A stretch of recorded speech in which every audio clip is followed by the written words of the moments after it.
One kid, one sensei, one crane kick that launched a cultural phenomenon.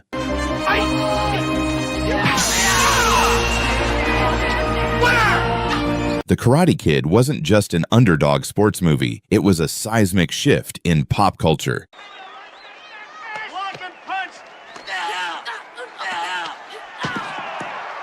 But behind the wax-on, wax-off training and the epic tournament, the real story punches hard. Wax on, wax off, breathe in, breathe out.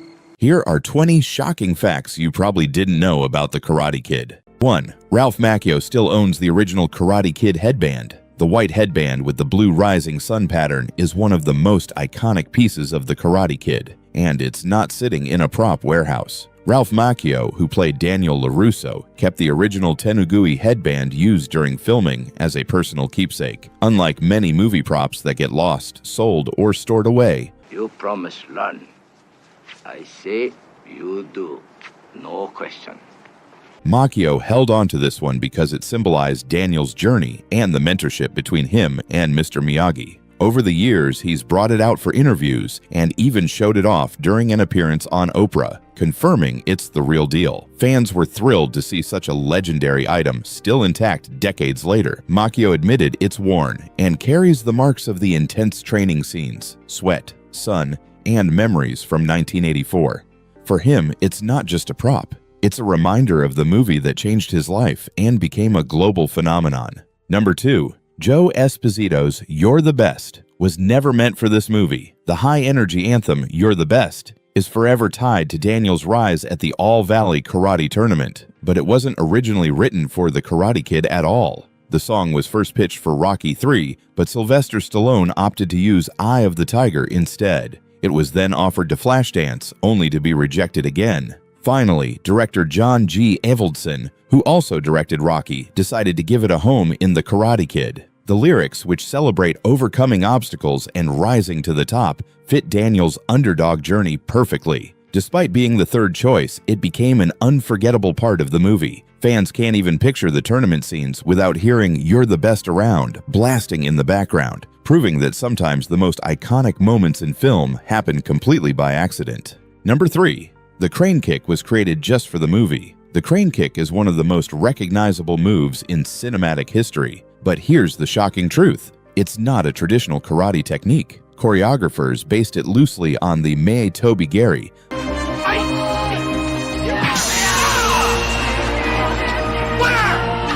a Japanese jumping front kick, but modified it to look more dramatic for the camera. The single-leg stance, arms raised like wings, and the slow, deliberate motion were designed to build suspense and showcase Daniel's courage in the final fight. Martial arts purists often point out that such a move would never work in a real tournament, as it leaves the user completely open to counterattacks. However, on screen, it was perfect. When Daniel delivers that final kick to Johnny Lawrence, it's not just about technique. It's about heart, confidence, and believing in yourself. The fact that it became so iconic proves that sometimes movie magic beats martial arts realism. Number 4. Daniel Laruso was almost played by several future stars. Before Ralph Macchio landed the role that defined his career, The Karate Kid went through a long casting process with some surprising names in the mix. Producers considered actors like Sean Penn, Nicolas Cage, Charlie Sheen, Emilio Estevez, and even a young Tom Cruise for the part of Daniel. Each brought something different to the table, but none felt quite right. Machio impressed the casting team with his natural charm and his ability to play both vulnerable and determined, perfectly fitting the underdog story. You're all right, Laruso. Thanks a lot. Interestingly, his Italian-American background also influenced the decision to change Daniel's last name from Weber to Laruso, giving the character a more authentic identity. Looking back, it's hard to imagine anyone else stepping into Daniel's shoes. Machio didn't just play the role, he became the heart of the movie, making Daniel Laruso an unforgettable part of 1980s pop culture. Number 5. Mr. Miyagi almost wasn't played by Pat Marita. Today, it's impossible to picture anyone but Pat Marita as Mr. Miyagi, but the studio originally didn't want him. Look, I always look, I come back tomorrow.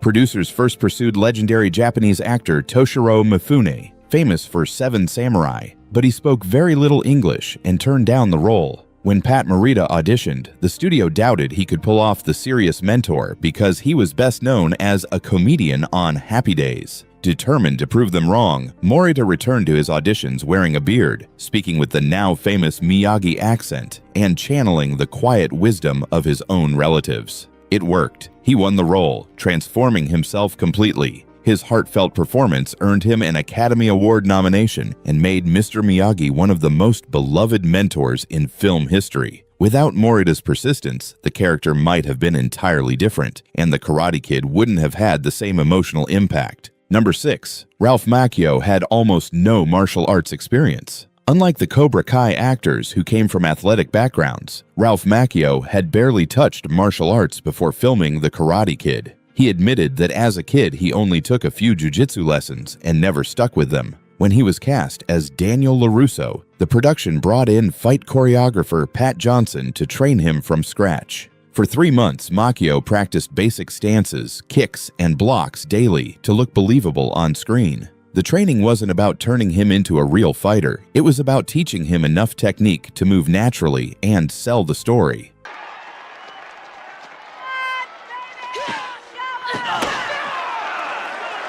By the time cameras rolled, his transformation was so convincing that audiences believed Daniel's journey from awkward beginner to tournament champion. Machio later joked that, despite the movie's success, he still wouldn't win a real karate fight. But in the film, he looked like a true underdog hero. Number 7. The Cobra Kai trained separately to stay intimidating. To create a clear contrast between Daniel and his rivals, the actors playing the Cobra Kai, led by William Zabka as Johnny Lawrence, were put through their own intense training program.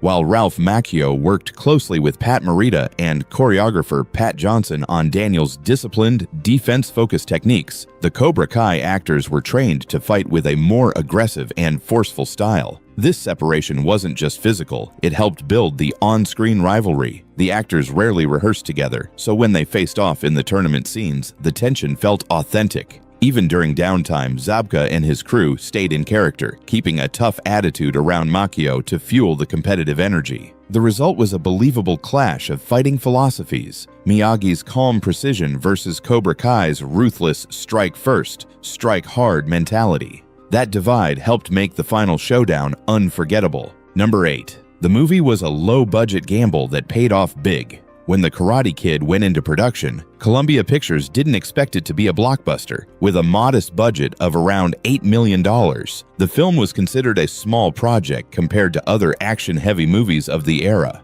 There were no major special effects, no huge stars, and it relied heavily on character development and heartfelt storytelling.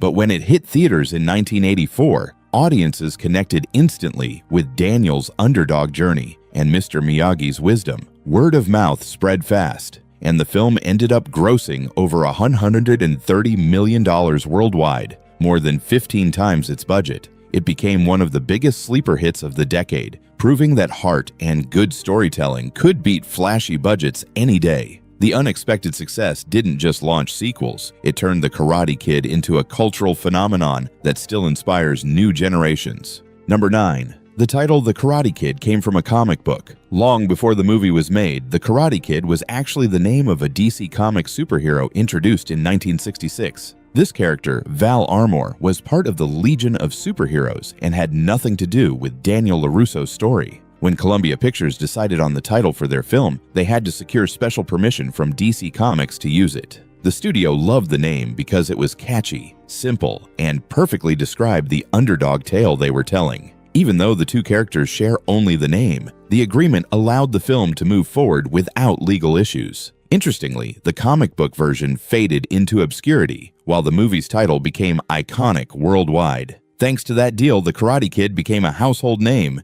and the film's success ensured nobody would ever confuse the superhero with Daniel-san again.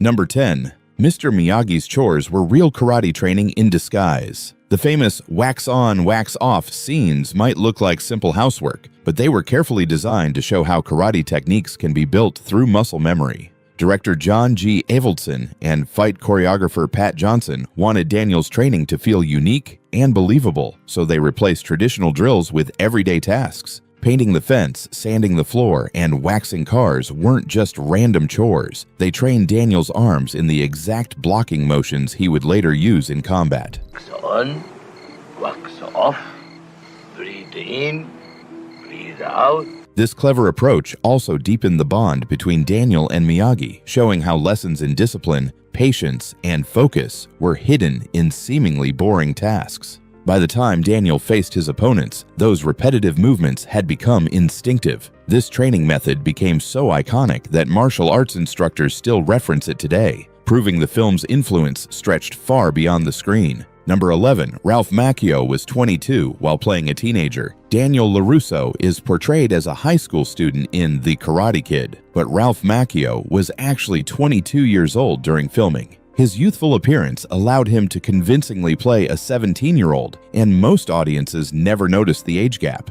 In fact, Machio has always looked younger than his years, which became an advantage throughout his career. Interestingly, at the time of the movie's release, Machio was already older than Pat Marita was when he filmed certain scenes for the sequels. This age difference added a fun piece of trivia that surprises many fans today. Despite being well into his 20s, Machio perfectly captured the awkwardness, vulnerability, and determination of a teenager learning to stand up for himself. His convincing performance helped solidify Daniel Laruso as one of the most relatable underdogs in movie history, making age nothing but a number in this classic film. Number 12. Pat Marita earned an Oscar nomination for Mr. Miyagi. Pat Marita's portrayal of Mr. Miyagi wasn't just memorable, it was award-worthy. Known mainly for his comedic role on Happy Days, Morita surprised critics and audiences with his heartfelt, layered performance as the wise karate mentor. He brought depth to Miyagi, blending humor, warmth, and quiet sadness, especially in the emotional scene where he shares his past and the pain of losing his family during World War II.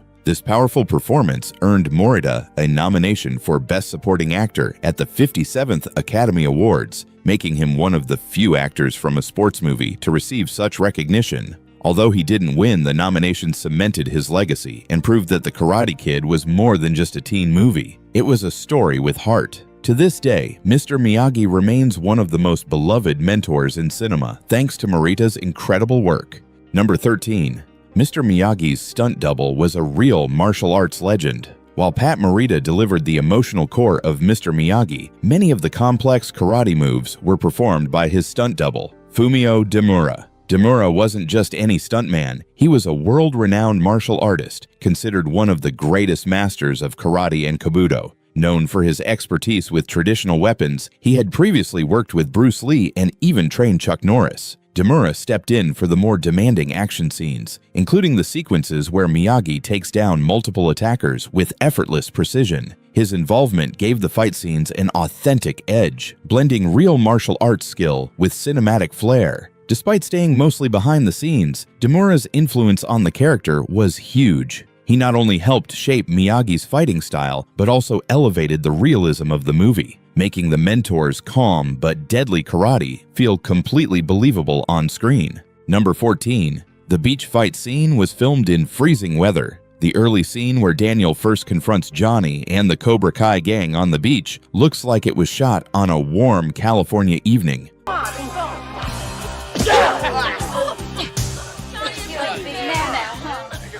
But in reality, it was bitterly cold during filming. The cast wore thin summer clothing, but temperatures dropped so low that the actors were shivering between takes. Ralph Machio later recalled how uncomfortable it was to shoot barefoot on the cold sand, especially while performing stunts and fight choreography. To make matters worse, the ocean breeze made it feel even colder, forcing the crew to work quickly to keep the scene looking natural. Despite the harsh conditions, the cast powered through, and the beach fight became one of the film's most memorable moments, perfectly setting up the rivalry between Daniel and Johnny. You'd never know from watching that they were freezing the entire time. Number 15. The original ending was completely different. In the original script, The Karate Kid was supposed to end with a parking lot fight between Mr. Miyagi and Cobra Kai sensei John Kreese. Right after the tournament, the scene would have shown Kreese attacking Johnny for losing, only to have Miyagi step in and stop him with ease, humiliating the aggressive instructor. However, director John G. Avildsen decided to end the film with Daniel's crane kick victory, believing it was a stronger emotional climax. The unused fight was eventually filmed and used as the opening scene for The Karate Kid Part 2, where Miyagi famously twists Kreese's nose instead of hurting him. This change gave the first movie a perfect feel-good ending, while still allowing fans to see Kreese get his comeuppance in the sequel. It's a rare case where moving a scene made both films better. Number 16. The movie sparked a karate craze across America. When The Karate Kid hit theaters in 1984, it didn't just entertain audiences, it inspired an entire generation to sign up for martial arts classes.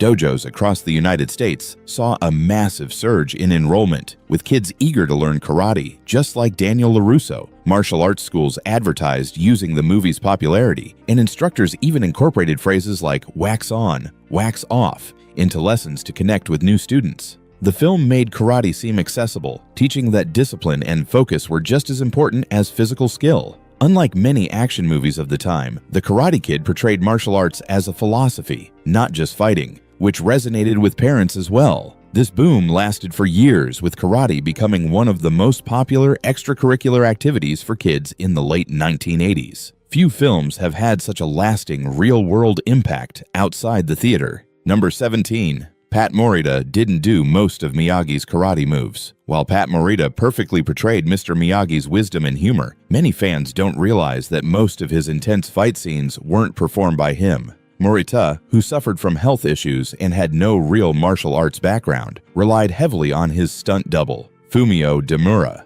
for the action sequences. Deura was a real karate master, famous worldwide for his skills, and he stepped in anytime Miyagi needed to unleash his lightning-fast moves. For example, the scene where Miyagi takes down the group of teenagers harassing Daniel at night was almost entirely Deura's work. Clever camera angles and seamless editing blended Deura's stunts with Morita's acting, making it appear as if Miyagi truly had those skills. This behind-the-scenes teamwork not only protected Morita, but also gave Miyagi's fighting style an authentic edge, convincing audiences that the quiet handyman really could take down a gang with ease. Number 18. The skeleton fight scene caused real injuries. The Halloween fight where Daniel gets chased and beaten by Cobra Kai members in skeleton costumes is one of the movie's most intense moments, and it was just as rough to film.